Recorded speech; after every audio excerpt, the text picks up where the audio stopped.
Frances Perkins was a feminist, a true social justice warrior, and one of the reasons that American society did not collapse in the 1930s. She was born on April 10, 1880 in Boston, Massachusetts. She was also the first American Secretary of Labor and the first cabinet member to be a woman. The concept of social justice is as early as humanity itself. Think of Moses, the Good Samaritan, Boudica, or Brutus. Sometimes the methods are quick and violent, but mostly they are slow and arduous but peaceful. They are, however, always revolutionary. First wave feminism in the United States was a revolution. Frances Perkins was a suffragette and an advocate for women's rights over 50 years before it hit the mainstream.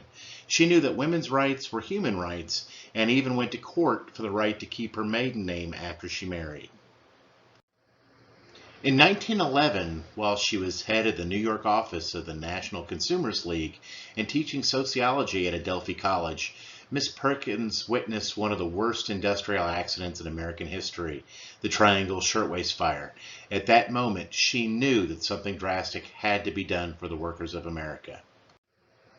For the next 20 years, Miss Perkins worked behind the scenes to stridently advocate for more women's and workers' rights. In the 1920s, the bottom began to fall out of our economy and rampant poverty began to erode middle America. In 1929, a worldwide and deadly depression struck full force. In 1932, FDR ran a presidential campaign on social change and social justice after 3 years of dire crisis in America. He knew Miss Perkins from her work with New York State and academia. He also knew that she had been advocating for radical change the last 20 years. Her plan made sense. Workers' rights were Miss Perkins' lifelong passion and her focus throughout her adult life. On March 4, 1933, Inauguration Day for FDR, Frances Perkins became the United States' first woman cabinet member and the fourth Secretary of Labor after Senate confirmation. Her first order of business was cash infusions to the states for unemployment insurance and cash for jobs. As soon as the WPA, the TVA, and the rest of her jobs programs could be funded, direct cash payments to Americans and banks for loans were also at the top of her list. The big cities had had soup kitchens and missions providing food to the poor for years, but the fight against hunger became a pitched battle as food insecurity spread across the heartland. Miss Perkins knew that we must mobilize the few successful farmers as surely as we would the military in a shooting war. Before he hired her at the urging of his wife Eleanor, who had been a close friend and ally of Miss Perkins for decades, FDR was made clear of Miss Perkins' radical agenda for social justice. The fabric of the American economy would be changed for the better after nearly a century of gross abuse by the wealthy.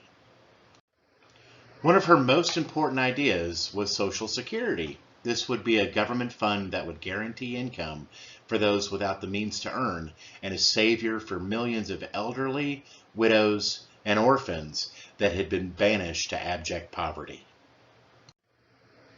The unions did a great deal to battle income inequality. Miss Perkins had observed the Battle of Blair Mountain and was horrified. Even as coal miners and their families died for social justice, she knew that unions would be an unstoppable force for eradicating poverty and providing safe, well-paid work.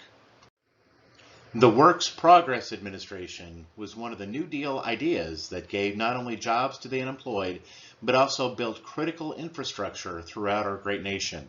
It constructed dams, bridges, public buildings, and other public works all over the U.S.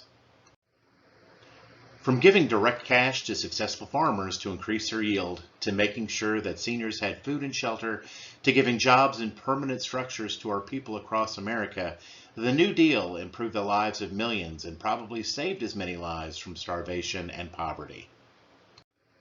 Some of the laws that we take for granted today were designed or enacted while Ms. Perkins was the Secretary of Labor.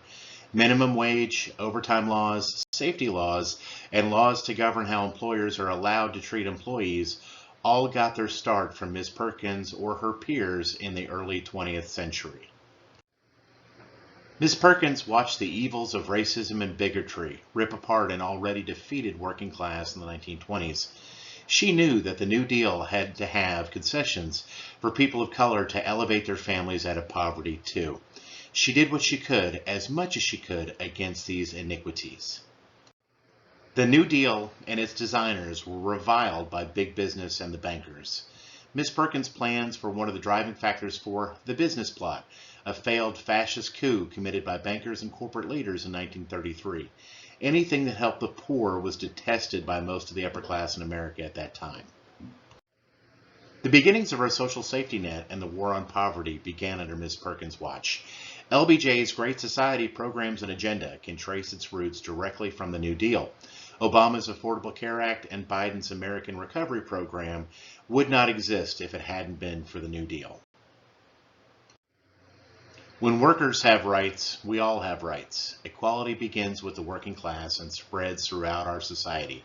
Frances Perkins made sure that social justice and bettering our great nation were at the front and center of domestic power from 1933 to 1945.